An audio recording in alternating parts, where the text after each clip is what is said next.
Hi. What I'd like to do here is explain the difference between a straw man and a red herring fallacy. Both fallacies seem very similar, so I wanted to see if we can find a way to distinguish them. The basic difference between the two has to do with the way they attack the argument. What the straw man does is it distorts someone's position and then attacks the distortion. So basically, it puts words in someone's mouth.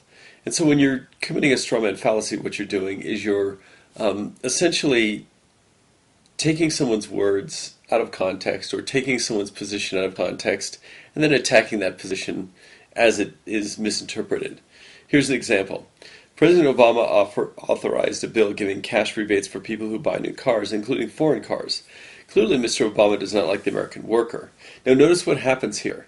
They go from Obama authorizing a bill giving cash rebates for people who buy new cars that include foreign cars to saying he doesn't like the American worker. That's where the straw man occurs. Then the response is, but where would we be without all the hardworking assembly line workers who contribute so much to the national wealth? Clearly, President Obama should not support this bill. Now, like a red herring, this does seem to veer from the original point, which is the bill involving rebates. But notice that they do it by putting words in someone's mouth, in this case President Obama's mouth, which is why it's straw man. Let's look at an example of red herring. Basically, red herring changes the subject. So it takes something that is irrelevant but tangentially related to the topic, treats it as if it's relevant, and then goes from there. So here's the example. President Obama authorized a bill giving cash rebates for people who buy new cars, including foreign cars. Fair enough. But some people don't really take care of their cars. Okay, here's where we're seeing the beginning of the red herring, because what does that have to do with Obama's bill? Have you ever gone by a house where someone just leaves their car permanently on a box in the front yard? What an eyesore. Clearly, Mr. Obama was wrong to sign that bill. Okay, so barring this small typo, which no one will ever see, we can see that in this particular case, what's happening is not so much they're saying that President Obama said anything, because they're not putting words in his mouth. What they're doing is just changing the subject.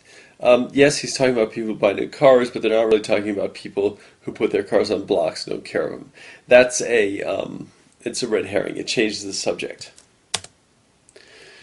All right, so straw man attributes a position to someone that they didn't really take. Red herring just changes the subject, essentially